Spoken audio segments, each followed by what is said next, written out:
This is so nice. Thank you so much for joining us. I am Bethany Rutter, and I am delighted to be here with Justin Myers and Ada Barume. Are you quite all right? Yeah, I'm just trying to work out when I'm on the back. Yeah, a casual lean.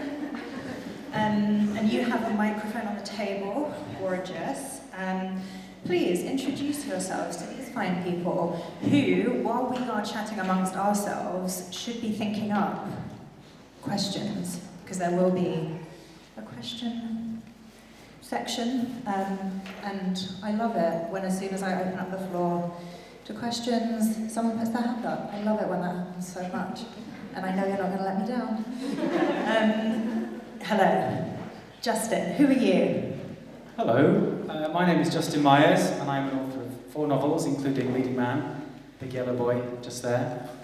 I am originally from West Yorkshire. I now live in London, and I did live in Edinburgh about 20 years ago, so it's great to be back. I'm Ada. I wrote my first book, Love Overboard, which is out next week. Yeah, I live in London also, grew up in Dorset, and my day job, I produce a podcast. Yeah, that's it. I'm sure we will return to those concepts in the fullness of time. Please, nutshell your books in case anyone, well, no one probably has read yours yet since it's not out, and if anyone is unfamiliar with your Leading Man, I would love you to nutshell them, because you will do a better job of it than I will. Okay, nutshell, I have to do it without No giving notes. anything away. Oh yeah, no notes and no spoilers. Obviously. Okay, so it's like a below deck style, enemies to lovers. We've got Sophia, who might be the only chef in below deck history to not be an asshole. And she's very hardworking. And then she meets Jack, the captain, who is not very nice to her to start off with. And then things happen. Okay, they do. I have read it. I know things happen. Justin, tell us about Leading Man. Leading Man is about that kind of person who has always found themselves the third wheel in a relationship. I'm sure that we're all alphas in this room. But apparently there are people who feel that way, and so it's really about him kind of finding himself in the spotlight after many, many years in the shadows of his 2 much more outgoing and vivacious friends. And he finds himself challenged at work when he gets a new boss, and a face from his past returns with romantic intentions, which leads to all kinds of very dark and kind of sexy, complicated things that happen. Would you say that was fair? Yeah, I think that's really fair. I love it when a face from someone's past reappears with romantic intentions, as also happens in Big Data Energy by me, Bethany Rutter. But I'm biased in favour of faces from the past returning. So to begin, what do you love about rom-coms? Do you mind if I go first? Yeah, go ahead. What I love about rom-coms is that they are entertaining, but usually the best kind of rom-coms, and maybe the kind that I prefer, have something else to say. So they may appear quite light and frothy on the surface and be full of jokes and kind of meet-cutes and the tropes that we're also familiar with. But usually there is something else that's deeper there, another issue, and sometimes what's really great about them is that they can tackle these very serious issues in a very accessible way, and can, I hope, make a reader think about things that are happening to them in their own life and maybe help to address them as well themselves. So that's quite a serious answer, but that is really what I like about rom-coms, is just that they're an accessible way into sometimes the darkest of corners that lights don't often get shone on.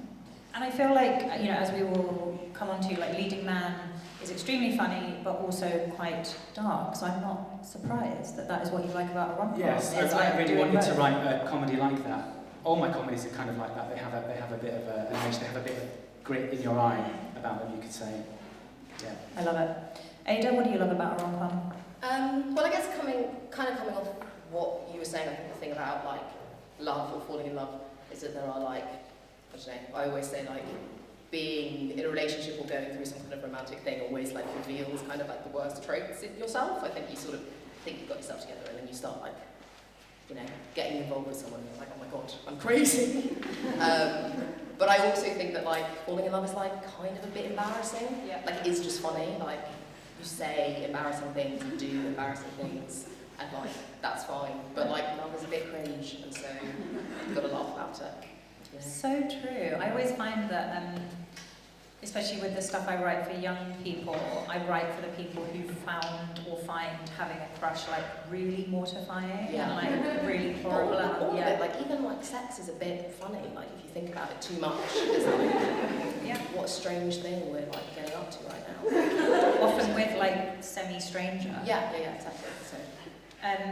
Tell me about how you created your protagonists. So we've got Sophia and we've got Leo. Tell me about Sophia. Yeah, okay, so I wanted to write a black female character for, lots of reasons, but partly because that's what I know. Sorry, question. What was the question? How you, sort of why that protagonist? Why the that question is how okay, you created yeah, it, but I also think like why them is as good a question as how did you do it? Yeah, I think I wanted her to be like a combination of like very ambitious and like good at what she does, but also like, like a bit closed off to a part of herself that wants to be vulnerable, and I think that's just like a really easy thing to identify with as someone that like, I don't know, like you want to be successful, you want to be the best at what you're doing, most of the time. And then I think there comes that point where it feels like you have to let a bit of that dream go to sort of like really invest in a romance. And I think for me, I wanted to like explore that like conflict between giving up on yourself a little bit because you're sort of letting someone else in, and also staying like true to who you are. Like I think there's always like that compromise between like codependence and dependence. Like obviously a relationship requires like a meeting in the middle, and like how much of yourself are you willing to like, I don't want to say give up, but sort of put to one side. Yeah. So like I hope Sophia is like she's a bit of me, right? Like a little bit of me, not all of me, but like.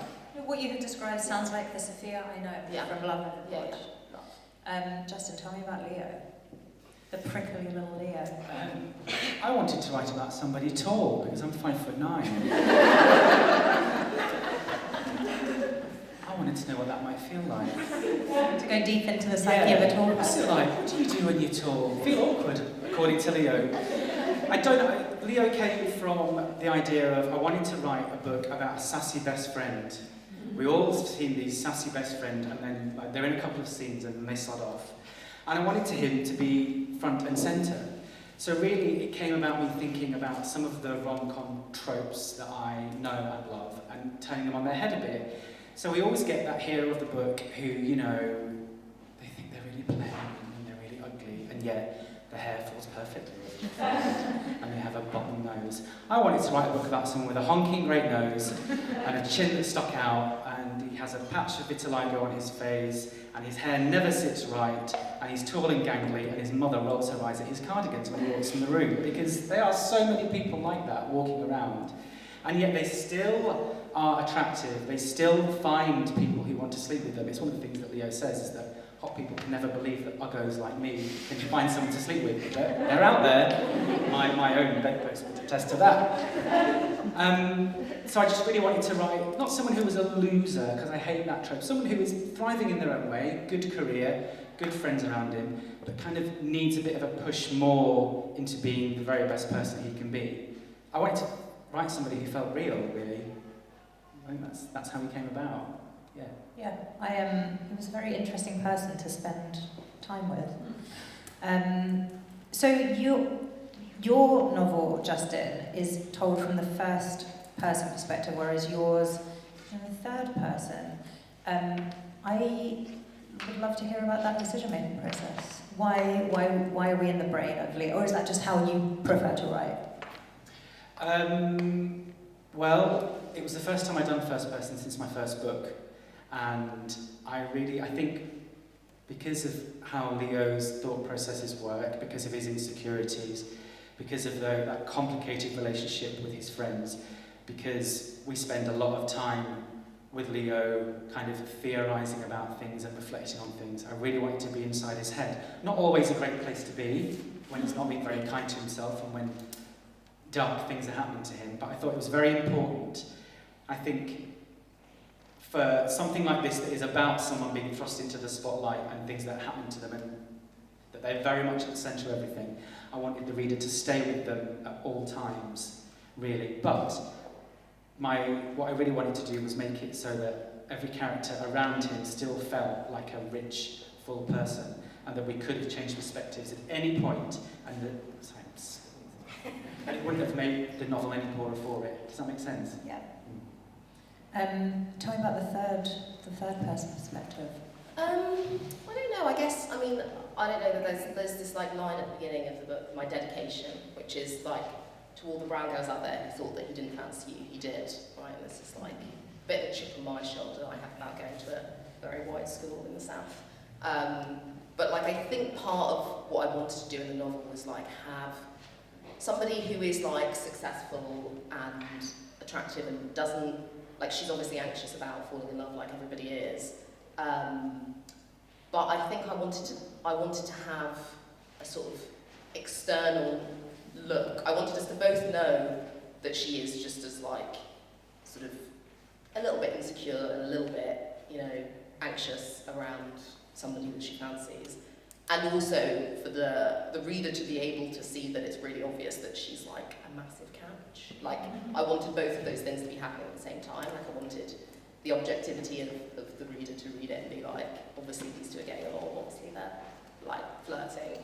And then contrast that with also being able to describe how she's feeling. So like, the sort of, I don't know, it's sort of like, imagine if you could both go on a first date and then watch back an episode of you on first dates. It's the sort of the two sides of that, which I thought was important.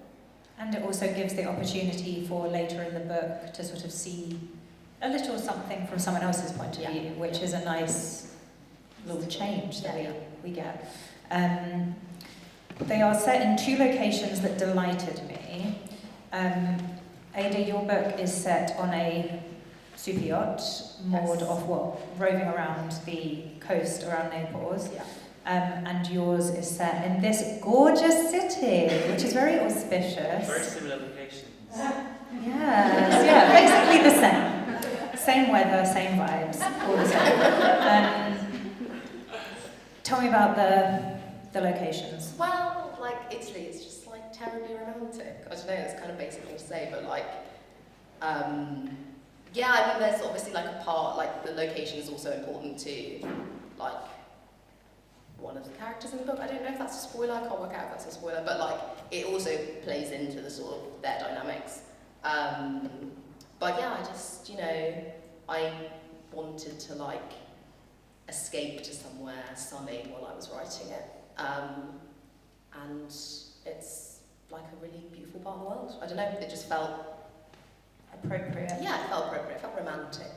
And like sexy and glamorous. Yeah, and super yachts. I've also never been on a super yacht, just for reference. I did spend like a fair amount of time like Googling like tour of super yacht. There's like loads of YouTube videos out there where they're like, this is the third gym, this is the second helipad. So like that was a fun way to spend like an afternoon, like jotting down like all of these random things that are on super yachts that I've never been to. But I love this because I feel like there's always this kind of fear when you're writing something that you're like, oh, I have to have like done this thing, or I have to know this place intimately, and it's like, it's the 21st century, babe. You can like Google Map, you know, you can go on a little walk around the place with Google Map. And also like we're both, I mean, you used to be a journalist, I'm a journalist, like it's research, you know, it's just getting out there and like you can just research yourself into like different worlds. Do not let the fact you've never been on a mega yacht hold you back from living your best life. Justin, gorgeous Edinburgh. Yes, well, I really wanted to set a book that was not set in London, and I know Edinburgh really well because I lived here when I was younger, and also I grew up in West Yorkshire and did not really have a great time there, leaving when I was 18, and it was only when I moved to Edinburgh when I was 23, I think, 22, 23, that my life began. I came out here, I fell in love for the first time here, I met some of my most cherished friends here, quite much actually, that I'm still friends with now, and I will always be grateful to Edinburgh for allowing me to be myself. And I know it, I have got drunk in every corner of this city. I've nearly puked in cabs going all over these cobbled streets, so I just know it so well. It feels like my hometown, and I have such an emotional connection to it. And I really wanted to set a book here, and I probably will do it again, just because I think it's true about the book. You can research anything. I was saying to my friend earlier, one of the characters lives in a flat just over there, and I had to go on Google Maps and make sure that you could see Arthur's Seat from it, because I couldn't remember.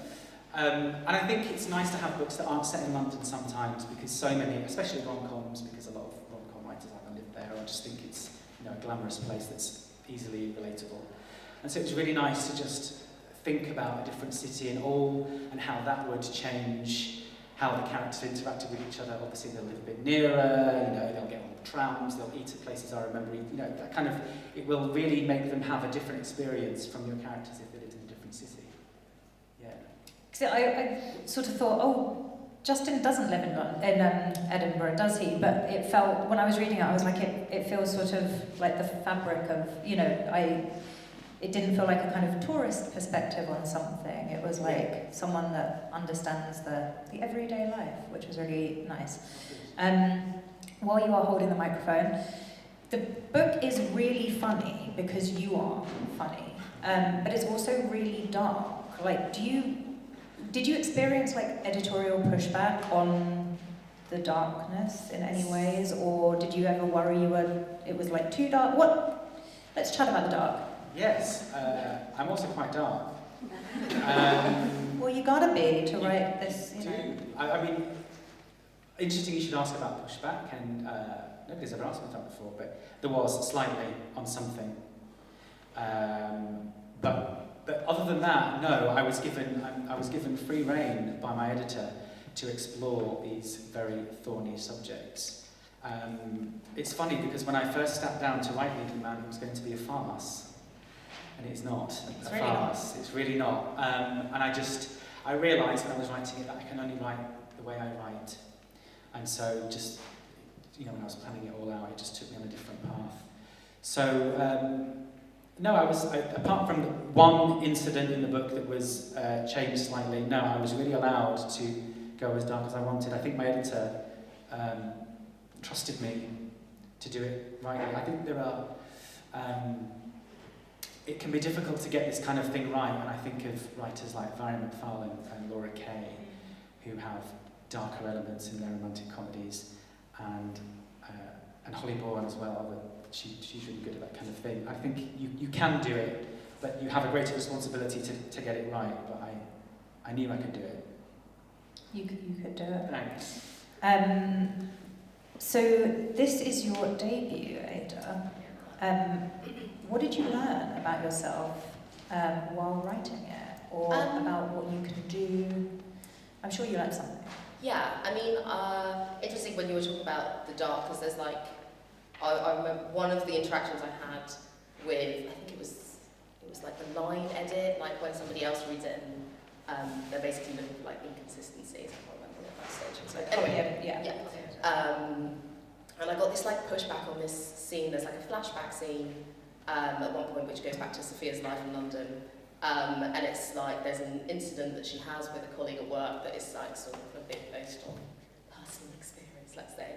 And she sort of came back, this copy editor, and she was like, this sounds like you're describing something that is like sexual assault.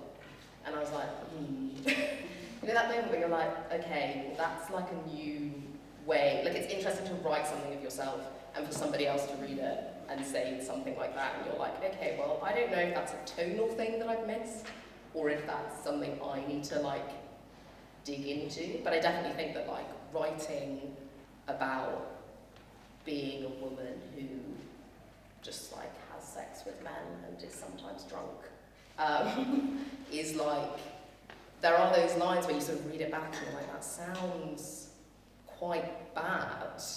But then, and so it did happen, and it didn't feel that bad when it was happening. So that was definitely, like, that was an interesting sort of moment, I guess, in the, like, back and forth. But I think what I learned about myself in terms of like my writing style is that I very much am like character first. I have to sometimes like be like, you need to make them do something now, so they can't just like sit around and think for like another 3 pages. But yeah, I mean the way that I actually ended up writing was sort of kind of coming up with my characters and then essentially like throwing them into a scene and sort of, it makes me sound a little bit crazy, but like sitting back and listening to what they have to say to each other.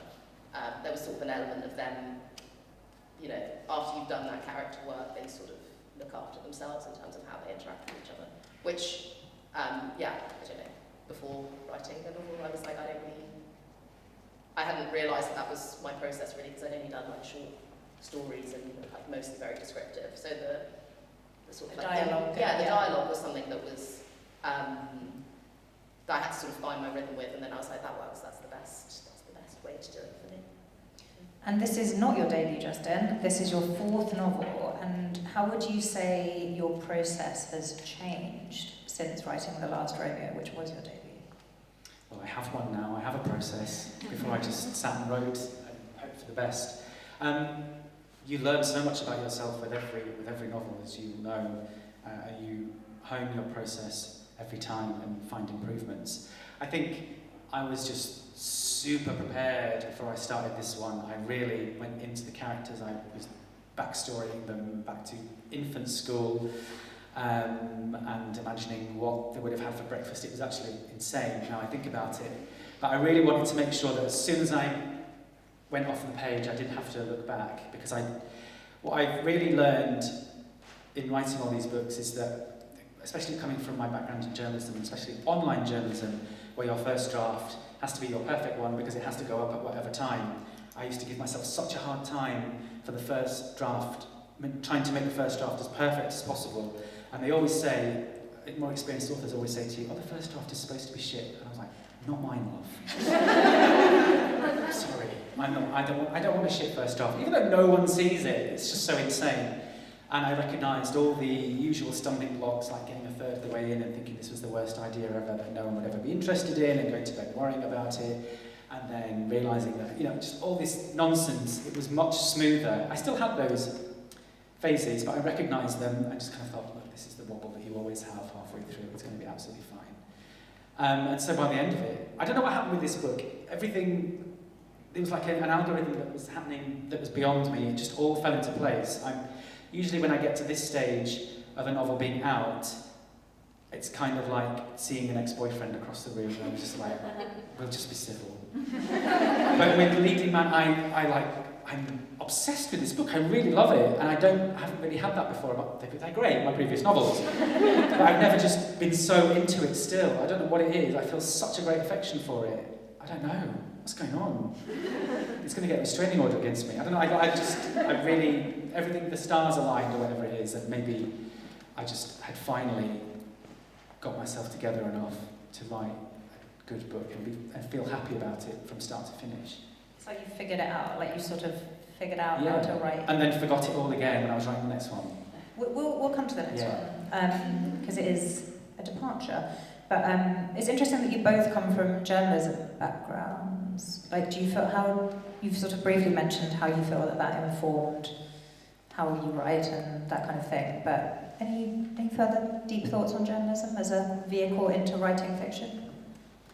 Well, I guess, I mean, it depends what kind of journalism you do a little bit. But I mean, I think I've always been interested in people, and I think that's a big crossover. Like, I think the fact that we're both, I mean, it sounds like quite character-focused, you know, like part of understanding a subject of a story is, like, you kind of want to know as much as you do and about them as possible.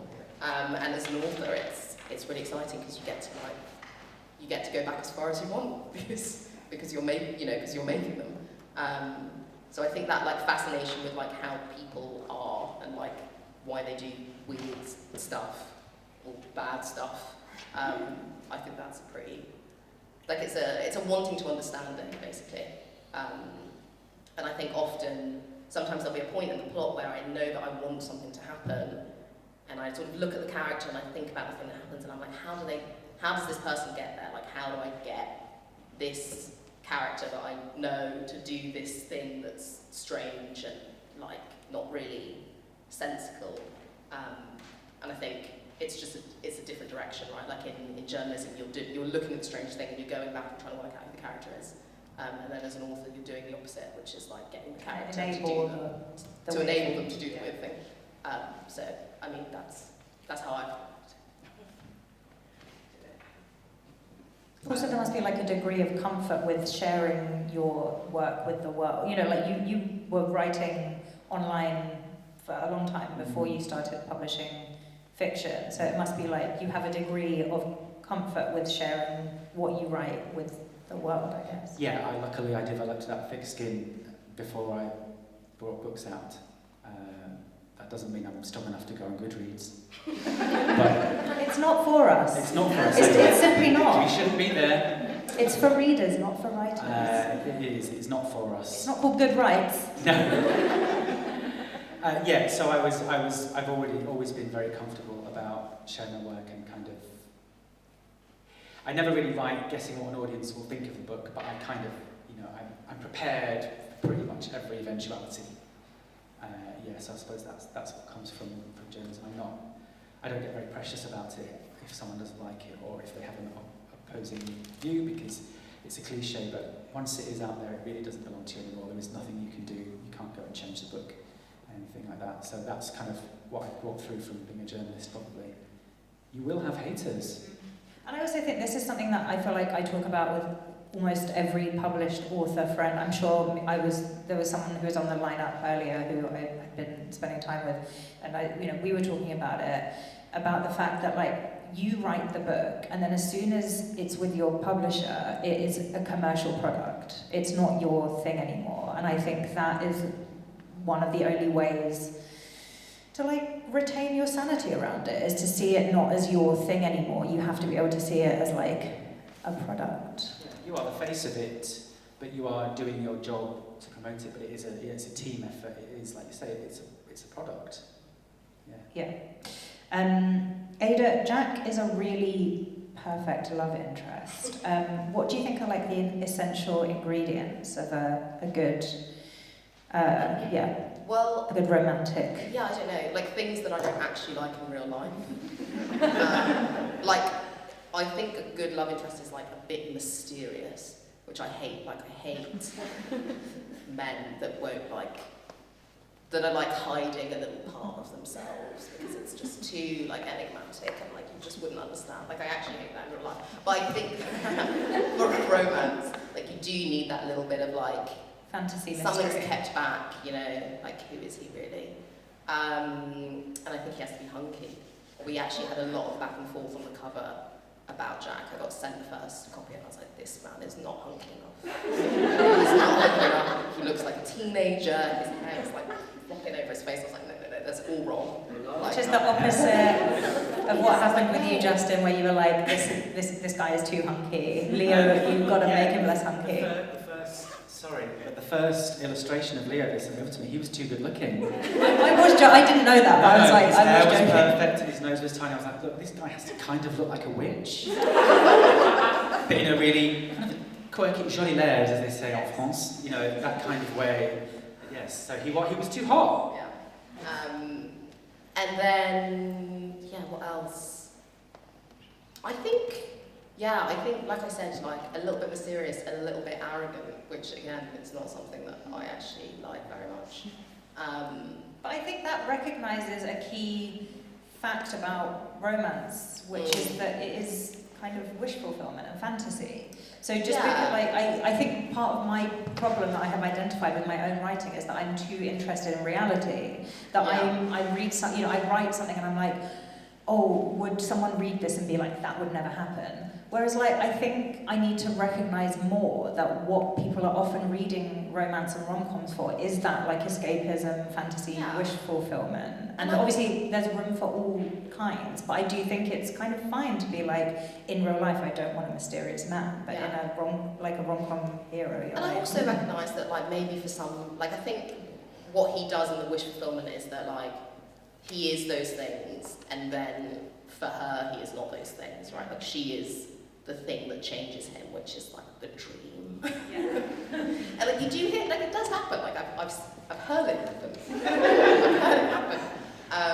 I just don't have patience for it personally.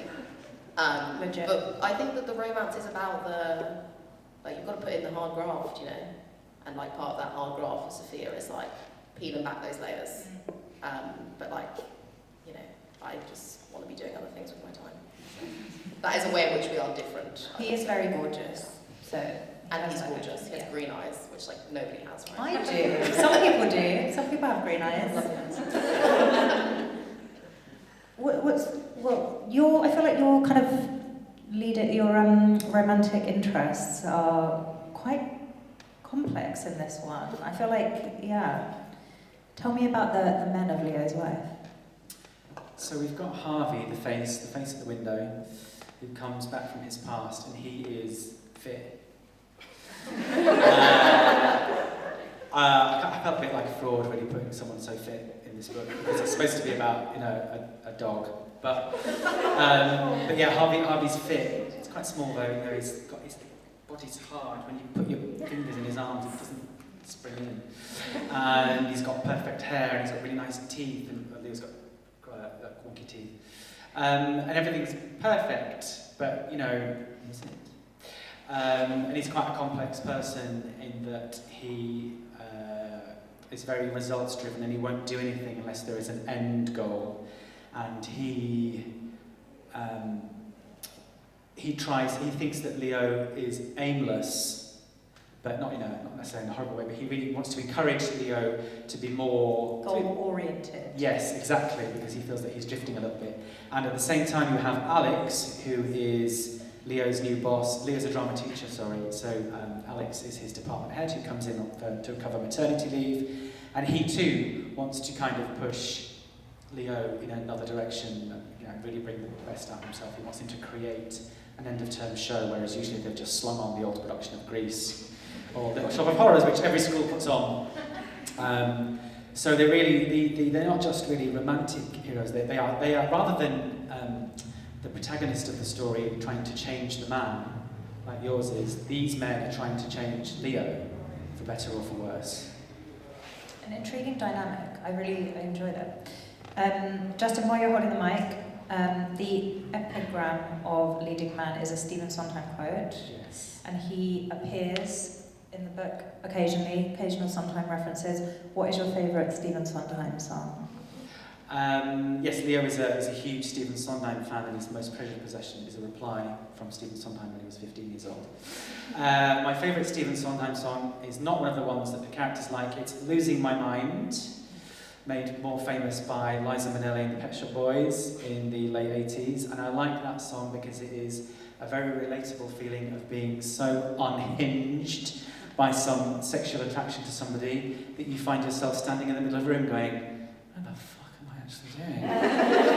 I think we can all relate. We've all been a bit crazy at times. It's so relatable. There's always some man or woman or person out there who's just driven us to the brink. And especially the way Liza Minnelli performs it, she is on the edge when she's seen it.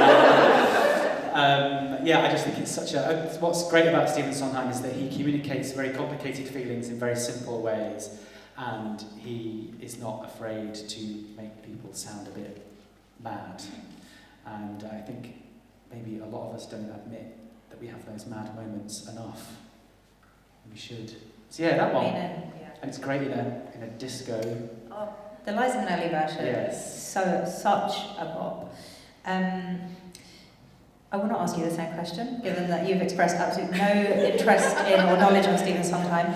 I wanted to ask you, as a podcast producer, what is your favourite podcast that you do not work on?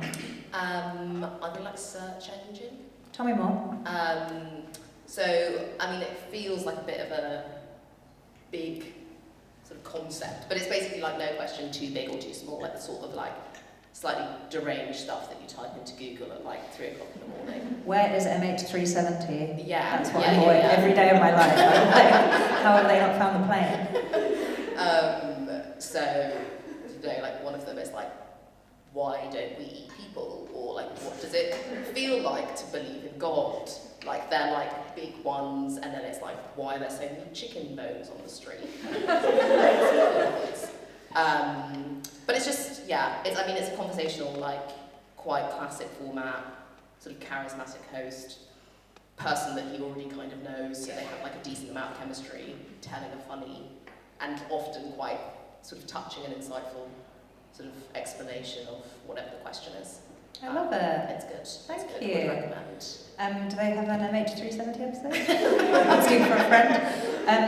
What are you working on now? I know it's like the dreaded question, but I do have their consent to ask it. I have checked in advance that they are okay with this question. Ada, Book 2. Woo. tell us more. Can you tell us more? Yeah, I mean, I actually have I haven't checked with anybody that I'm allowed to talk about this, so I think it's fine. You are, I say so. Yeah. Amy can kick my butt. Yeah, it's a fun one. So the premise is she's a lady journalist, which obviously we love. It's all sounding a bit narcissistic, like I'm only a and she goes on to a billionaire's mega yacht. Would you believe? I know. It's the same universe. And she goes to write a profile about him. He's a sort of like Elon Musk, Mark Zuckerberg hybrid. And then But hot? Is he, yeah, no, God, no. Oh, so he's not the. No, he's no. not And then there's a okay. sexy captain. That makes more sense. Oh, It's like, yeah. No, she's he not falling in can't love not with be Elon hot. Musk. Like, that's kind of important. He has to be hot. Yeah. Okay, I love that. Which is fun. But no, I'm really enjoying making the billionaire character. I feel like I've really indulged myself in like all the ways I can make him like a bit creepy. So, you know, like the guy that's like trying to reverse aging by like getting but there's that, just so many, like every time you I know think that I've horrible- hit every single like crazy billionaire stereotype, I'm like, oh yeah, then there's the like, blood transfusions. yeah, or like Walt Disney's Frozen somewhere. It's fun. He does. I would rather like be old than be a bag of chicken, I think. So yeah, fun. And you're having fun. Yeah, it's good fun. So we discussed briefly before, because I was going to ask you a question about Below Deck, because I'm obsessed with Below Yeah. Deck. You're Below Deck avoidant partly because of this, because Well, you were I like, I used- don't want it to get Yeah, I too... used to watch it, and the idea kind of came about of talking about it with people and being like, this would just make a really good way of like looking into people's crazy dynamics, because there are so many crazy dynamics, and then the like physical proximity and the fact that they all hang out all the time. It's just like a powder keg of like drama. So that just felt like a really nice sort of place to set it. But then I used to watch it, and then sort of started writing the book, and then I watched an episode, and I was so terrified because I was like, oh, I've already got like one of these plot points in my book. And I was like, I've got to stop watching it because I will literally just transcribe an episode. Like someone will just write to me and be like, you've literally just written like series 6, episode 4 of Below Deck. So I was like, for my own sort of like creative integrity, I need to stop because like I need to actually think some things up myself. I just feel like everyone's going to want to talk to you about Below Deck. Yeah. Especially now you are doing a second mega yacht book. Yeah. I think you just got to lean into it and accept that like anything that has ever happened on a mega yacht has happened. It has and it happened can on Below happen Deck. again Yeah. in your work, and that's okay. Maybe you know there's the current hockey trend. Yeah. So maybe you're going to be like the mega yacht trend. Yeah, there's like a big trend at the moment in rom-coms about ice hockey, isn't it? Ice hockey. So you could be like the mega yacht pioneer. Mega yacht rom-coms. I'm frankly really surprised that this is the first kind of like post Below Deck rom-com that I have encountered, because I was always like, someone should do it, probably won't be me, can't be bothered, but hope someone does. I'm in. So thank you for doing the thing that I feel like someone should have done a long time ago. You're welcome. Justin, what are you up to? Something different, I hear. Yeah, I'm currently about to be in the final round of edits for book 5, which is out next September, and it's called The Glorious Dead, so not a rom-com. Com, because it's from the brain of Justin. Well, thank you. I'll take that. It's it's about a guy who is married to a successful West End playwright who dies at the very beginning of the book, And it's about him dealing with his grief and meeting someone else, and also about how the guy's best friend deals with her grief. And meanwhile, we have scattered pages from the memoirs of this dead guy, and he is not quite who they thought he was, shall we say. Intriguing. Yes. And before we move on to your questions, of which I know you have loads, and I don't know how, I realise I should have checked how I'm meant to receive the online questions. I will read them. You will read them to me and then I will read them out to everyone else. Before we move on to the questions part, I would love to know if you've read anything recently, rom or com, romance-wise, that you would like to tell the world about. Yes, I would recommend a few if I can. Barume McFarlane has a new one out. I'm sure you're aware of Barume McFarlane if you're at this event. She has a new one coming out called You Belong With Me, which is actually a sequel to Who's That Girl, a very rare sequel. Laura Kay, who writes fantastic queer rom-coms, has a new one called Making It, out early July, I believe. 4th of July. It's out on the election day and the Independence Day. It's a big day. So vote and then go up to Lighthouse and buy that. And it's just it's a beautiful book, that one. It really is a gorgeous book. And PJ Ellis, who's actually here earlier but isn't here, has written a gay superhero rom-com that's set over 2 different timelines, and that's a really good one. I enjoyed that one too. Called We Could Be Heroes. It's called We Could Be Heroes. Sorry. Just in case, Yes. I know you knew what you were talking about, Yeah. but just in case someone else didn't. Ada, anything to add? Anything you've read recently? I don't know, I don't want to be like, I do a lot of I just read what everyone else is reading. That's allowed. Yeah, and I get sort of, I take books from other people, and then it's 2 years after everyone else has read it, and I'm like, oh my god, I just read this really good book. And it's yeah, everyone else read that 2 years ago. I just finished Exciting Times, which was really good, and I've just started The Centre. Exciting Times is Nisha Dolan, is that? Yes. The Centre by Aisha Siddiqui. Yes. Yeah. About language. Yeah. Which is sort of, I don't know, it's I don't know if it's rom or com, to be honest. It's We'll take a book recommendation. Yeah, no. It's there is romance in it, but it's one of those ones that's kind of the opposite to my book, which is that it's steeped in reality and a little bit depressing. But it's good. But I'm not very far through, but so far, I would say. And it's got a really nice cover, which I know really you nice should cover. judge a book, famously, But since we've really agreed nice. that they are commercial objects, Yeah. we have to accept that the cover is quite important. Yeah, she must have been thrilled when that came through. Yeah. With no notes. Speaking of books that are neither rom nor com but have an amazing cover, there's a book coming out soon that I'm really obsessed with called The Coin, and it's got a really good yellow cover. So if you ever see a really cool yellow book, It might be that one though. it could be Leading Man, or it could be The Coin. Please, question time. Well, maybe you can think of some questions while I have a question read to me, and then I repeat it to you. This first one is from Jody. Are you, all 3 of you, in the eyes of your people, funny people in the real world? And how do you translate that to the page? Are we funny in the real world, and how do you translate that to the page? That's such a good question. Thank you, Jodie. I would like to think I'm a funny person, right? I don't know. Is an acceptable answer to that question? Yes. I think nobody wants to not be funny. Yeah. We would like to be. Yeah. I think the way that translates, I don't think Sophia's very funny, particularly. I think the way that I would try and translate humour is I usually think the best humour is observational, I guess. And so I think actually the funniest moments can come with just very accurately describing a feeling that is relatable. Yeah. Like I was saying about being in love, being cringe. When you really hit, that is a perfect way to describe this embarrassing thing that happens to your brain when you feel this thing. I'd like to think that was funny, but that's for everybody else to decide, I suppose. So true. It's hard to say. Whereas you must know your. Don't be honest. I've got 2 of my oldest friends in the front. Am I funny? Yes. Oh. Yes. Was your other friend didn't even look like she knew she was your friend?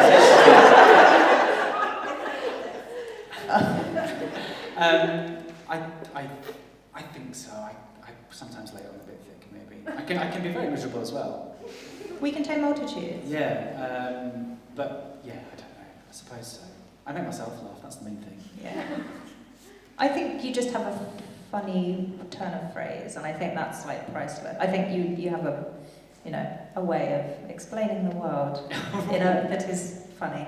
I don't think I'm funny because I know, we discussed her already, but you know Emma Hughes, who is an author of excellent romance novels, and I think she's like kind of a lady you. And I just think when you know someone that you're like, oh no, you are deeply, deeply funny, I'm like, well, I just know I'm not, because I'm not Emma Hughes. And yeah, we don't want to be. I don't walk around thinking about how funny I am. Well, maybe you should. In fact, I think I'm too miserable most of the time. Next cue. I've accidentally closed the page. Is someone in the room? An IRL cue. Hello. We'll do pink shirt and then we'll do Hello Kitty. Hello. Hi, I hope I'm loud enough. Should I just take this off quickly? It might be easier if I can see your mouth. Is that okay? Thank you. Okay. Hi, so I read Edith's book, nearly done. Absolutely loving it. And one of my favourite things about the book has been the food. So I kind of wanted to ask how you got inspired to write the recipes and sort of, I don't know, it was very descriptive in a way that I've never seen in the book before. I feel like it really came to life, and I just wanted to know how you got inspired and if you have any background in cooking. Yeah, I find that I would like to know about that as well. Yeah. So the question was about so Sophia is a chef, and it was about food and cooking in the book. Well, I like eating, and I think I'm an okay cook. I have friends that are better cooks. But there's two parts to that question. Number one, I have just watched The Bear. So a lot of her flashback to her. She works in this Michelin star restaurant in London before. That was a lot of watching The Bear with a notebook and writing sous chef, party, all of that. And then the description of the food, I felt like it was a really important part of her character.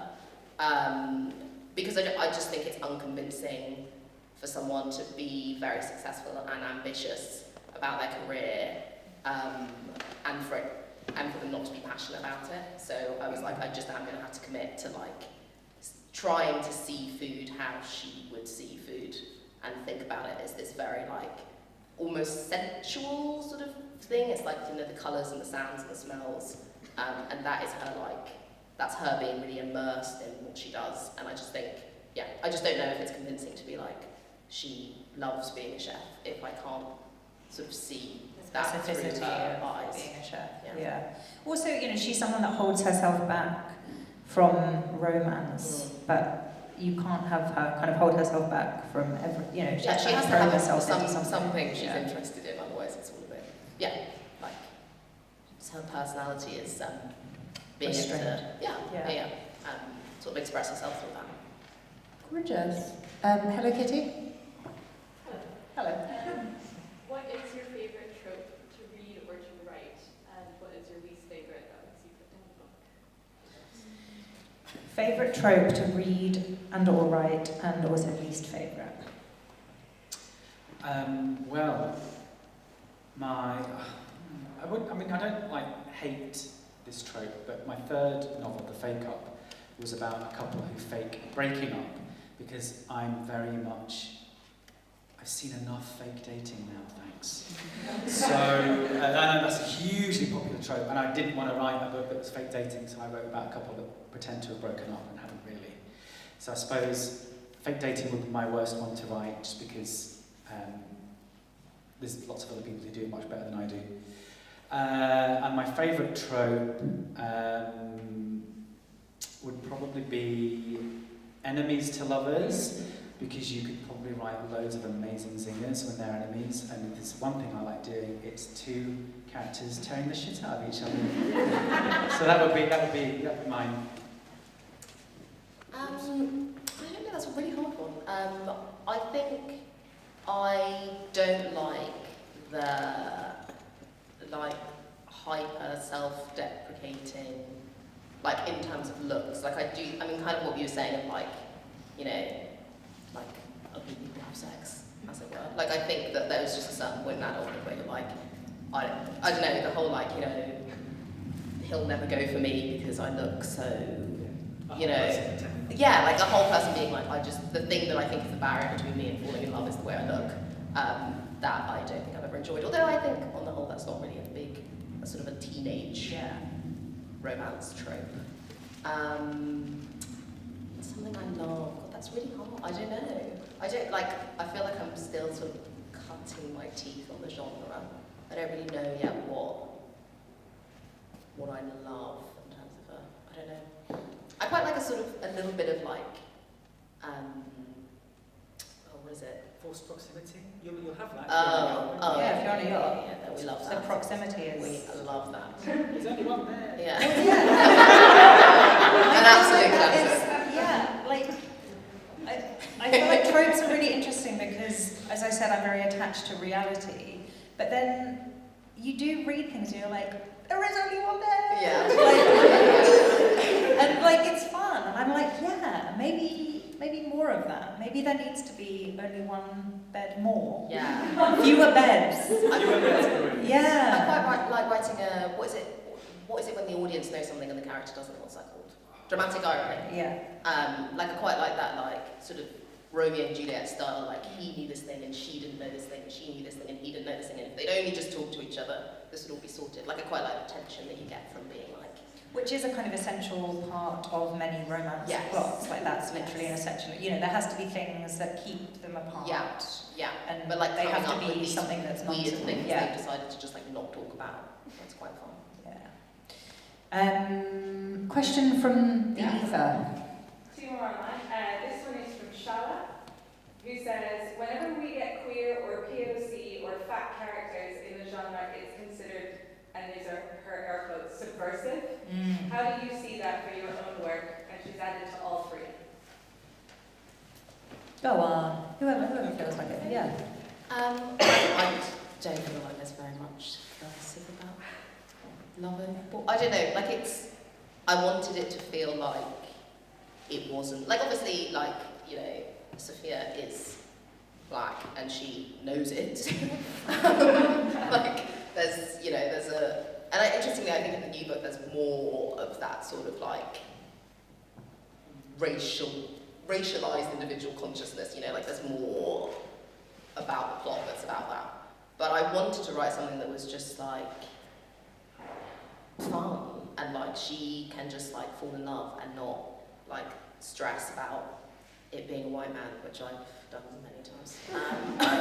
Like I wanted to take the sort of like guilt and shame out of what it means to be a person of colour, and then to have to think about what that means for your dating life, and have to make sort of decisions that are based on that, because like that is just life, like that is just what we have to do. But I was like, imagine if we didn't, that would be nice. And I was also on a yacht, that would also be nice. Kind of fantasy. fun nonsense stories about romance and rigmarole. Yeah, like that's literally... She doesn't have to worry about his like racist uncle at Christmas, because you know, they're on a yacht.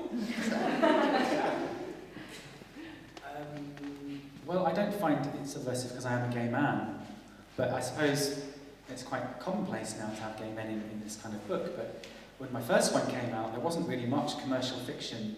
Obviously, there was the literary fiction about gay men, when one of them dies at the end of Act 2. But there was never really any commercial fiction where they're kind of all right with being gay, and you know, it's just something that's happening to them, and you know, events in their lives are to do with them being gay, but it's not the whole overlying issue. This is before One Last Stop and all that kind of stuff came out. So it did feel quite subversive then.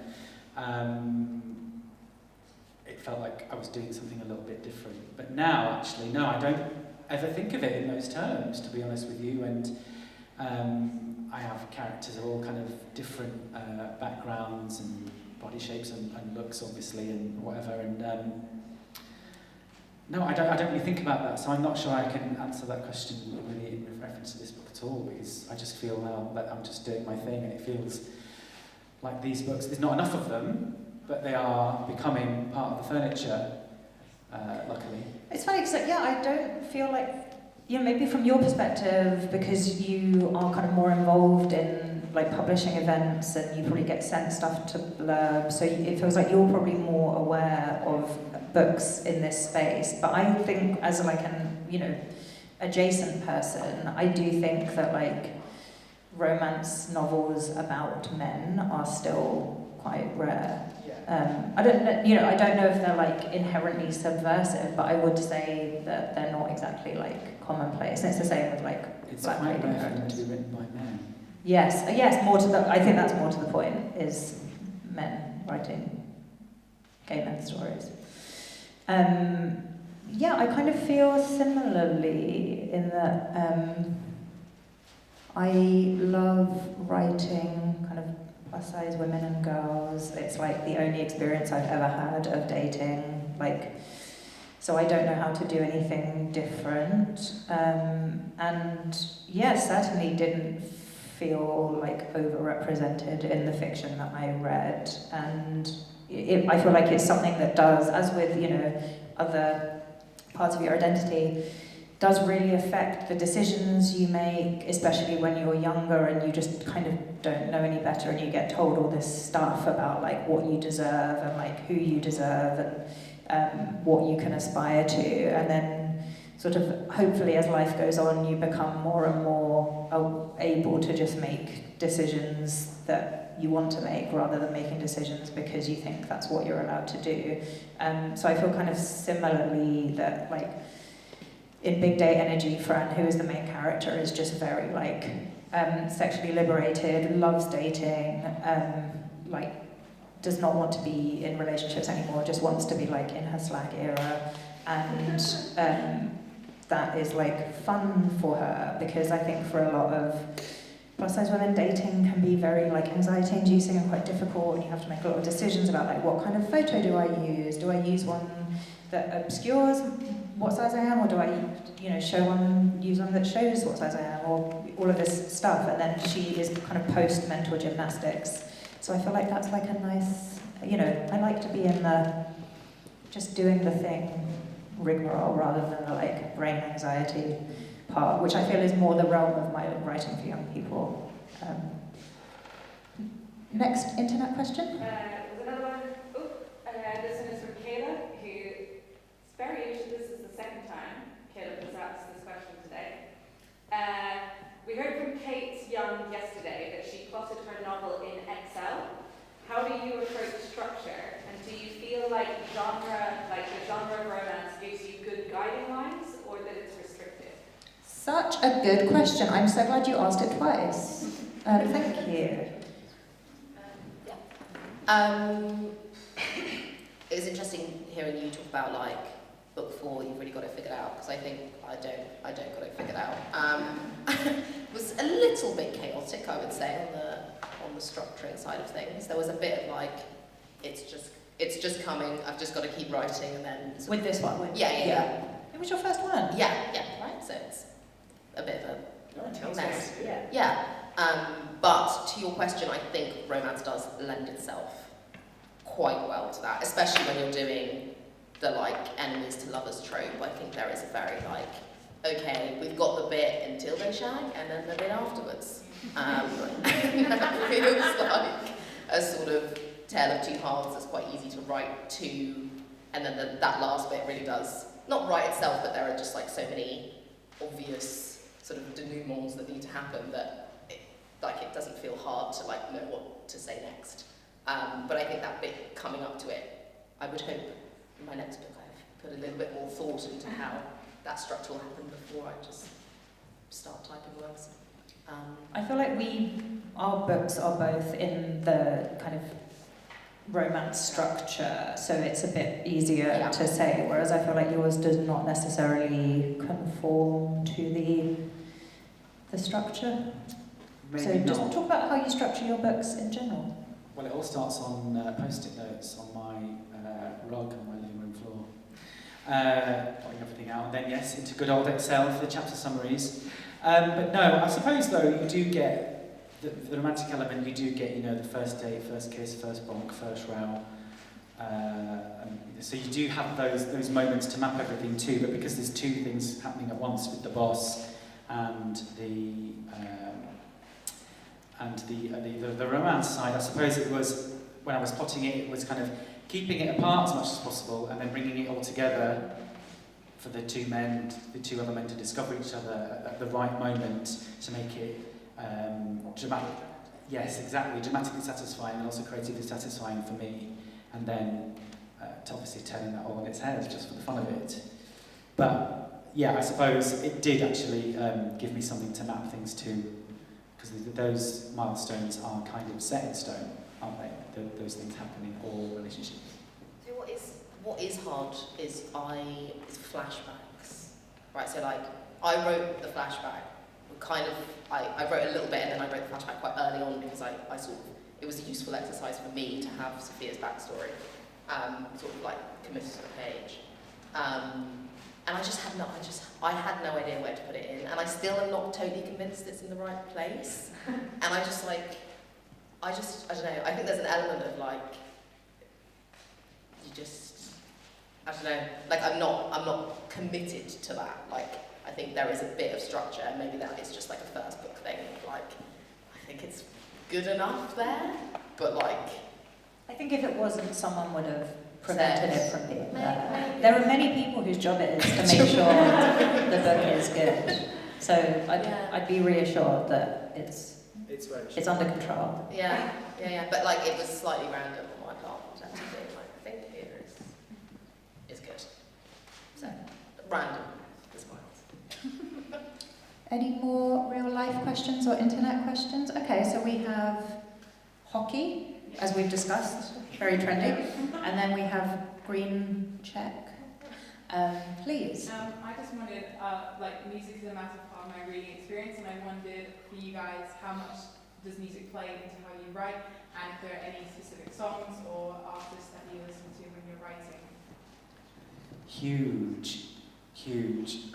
When I was writing my first novel and I came to a hard bit, I would put on Spring Affair by Donna Summer and whirl around in my living room to it because it's 9 minutes long. Brilliant song, do you know it? Oh God.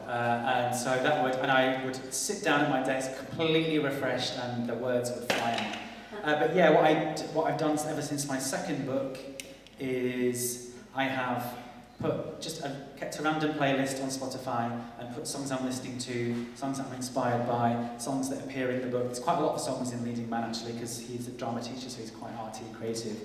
So yeah, hugely, it really does shape the whole writing experience, to be honest. And I love looking back at the playlists and remembering, because writing a book is such a long process, it takes more or less a year start to finish, you've done all the edits and everything. Going back and seeing who you were when you were writing that first draft, and then kind of usually they're more elated songs when you get to the end. So music plays a huge part, and always will, I think, in everything I write. Yes, Donna Summer is mine. That's a really good answer, and my answer's not going to be that good. This is going to make me sound like a psychopath as well. I basically listen to like Philip Glass on repeat. Like it's a sort of slightly... He's got bangers. Yeah, it's a bit of a sort of like meditative trance situation I've got going. Is it just a writing? Yeah. I can't have anything. Yeah, no, it's like I don't know, gets me in the zone. Because I quite like writing in in cafes and stuff. Like I find doing it at home quite hard. And then I need the sort of like cut off from just earwigging everyone else's conversations. So yeah, it's the sort of like Glassworks piano, like very repetitive, bit trancey that I listen to, which is not as fun as you want. But quite chic. I do not listen to music while I write, but my debut novel, which was for young people, called No Big Deal, each chapter, the protagonist is very into music, and each chapter is the title of a song. Another way I've written more recently that hopefully will see the light of day also has a young adult protagonist who's very into music and is a DJ. And I feel like those, I feel more inclined to listen to music while I write those than the books where music is less of a thing. And yeah, I don't need music to write. I'm much more like a, just got to get on with it. But I feel like music can be a really nice way of informing a story and figuring out like the feeling of a story. And yeah. Hello. I saw David Nichols recently talk about his new book, and someone asked him about, which I'm surprised to hear has asked, about essentially writing sex, and how he feels, even as an established author, writing sex, and he's like, it's awful. He's like, I'm a white man, right, in my 50s, I don't have sex like that anymore. And it was really good, and he spoke about, and if you haven't read his new book, which I was sort of asked part about an orgy, it's very, very funny. Anyway, and I just wondered how you guys all feel about writing sex for your characters, and does it change for the different characters that you have written, and how that makes you feel? Great question. That's a great question. Well, I wrote my I wrote like a sex dream, so I was like, I need to just get it out of the way quite early on. Sort of rip the band-aid on. And then I remember I wrote the sex scene on a flight. And I was like really aware of the person sat next to me. And I was like, I just can't believe this random person's going to read this. And I was like, a lot of random people are going to read this. So maybe I just need to like accept that. Don't write anything you don't want the person next to you Just reading. on the flight, exactly. Yeah, it's a weird one. It feels, I don't know, I went to the like HarperCollins like Christmas party, and I was like, so my first time meeting lots of other authors, and they were like, oh baby, debut, like author, cute, like how's like, you know, like what's your book about, like what's the vibe, and my editor was there. And I was like, oh, it's a bit raunchy. She was like, it's horny, it's not erotic. And I was like, okay. So that's obviously the kind of sex that I'm writing, which is like terribly vanilla, but they really fancy each other. But yeah, I feel like that's mostly the sex I have. I don't really know. I guess at a certain point, maybe I don't know. I feel like sex is just one of those things. Like I don't know how you write something you haven't experienced particularly. Like it feels like deeply personal. That's my beef with it. Is Yeah. like it feels very exposing. Yeah. That you're like, oh, I'm And advertising. someone's gonna read it and be like, sounds a bit shit. Sounds yeah. I find it is. It's not like it's embarrassing. It's just very like exposing Yeah. in a different way. Justin, what's your take? Well, the first sex scene I ever wrote was for my second book, and it was two colleagues wanking each other off in front of a laptop in Cologne, and I just want to say that I've never done that. And yet somehow you can imagine it. Power of imagination. When it comes to writing sex scenes, my attitude is, ugh. I hate it. I absolutely hate it, but I include them if it's important for the character. So there weren't really any sex scenes in my first book. There was always, before and after. But if it's important for the character's journey, yes. And in Leading Man, my editor said, oh, that early scene between Leo and Harvey, can we just sex it up a bit? And I was like, oh, he puts his hand in the hem of his underpants. I think it's very obvious what's going to happen. And he made me make it dirty. I didn't want to do it, but I did it. But then I really like that scene now because it's all about Leo processing, oh my god, this is actually happening. And kind of, I always keep it in the character's head. It's never about seeing it go in and out and glistening peaks. None of that. It's all about the character going, oh my god, that kind of thing. I think I quite like the fact that sex scenes are awkward. I feel awkward writing them. So I don't know if I could ever write a truly romantic, passionate sex scene, but things like that where it's a bit awkward and a bit weird for the character, yeah, I don't mind writing them, but I really don't like writing them. They are very exposing, as you say, and readers might think that you do it like that. That's the problem. I've never been to Cologne. Any questions from the internet? We have a couple more. We have literally 2 minutes. Yeah, go for it in the room. Because I think, Paul's also asked about sex. So, someone in the room. Anyone in the last question? Yes, hello. I have a non-book related please. Where is the pink suit It's from? from COS, and it cost me a lot of money at a time where I had very little money. Worth And I every penny. was telling my friend earlier, I was like, I ordered it because I ordered like a £17 bra from COS, because they do great bras. And I was like, I need to get the order up to get free delivery. I'll just add in the like 200 quid pink suit, and like it'll be fun to try on. And like literally the moment I put it on, I was like, I just can't be this week. It's just like, what happened? There's no way I can send this back. So yes, it's from COS, and I love it. It was like it was God's plan. Yeah. Like you really needed it, Yeah. and it found its way to you. I mean, even at the point where I was adding it to my basket, I was like, who am I? Yeah. You could have ordered like a sack in a size that wouldn't fit you. Yeah, exactly. Yet. I didn't. Yeah, no. No more cues? We have 20 seconds. So I'm gonna. Oh, okay. I feel I have to ask Justin where his jumper's from. Oh, I really wish you hadn't asked me that. Sorry, trainers then. It's from Marks and Spencer. Very Leo of you. Well, thank you so much for joining us. I have had a great time. I don't know about you, but I certainly have enjoyed it. This has been me, Bethany Rutter, chatting to you, Justin Myers, and you, Ada Barume. And we will be hanging out afterwards. If you want to chat, buy our books, we will sign them, ask us anything. It was gorgeous. Thank you so much.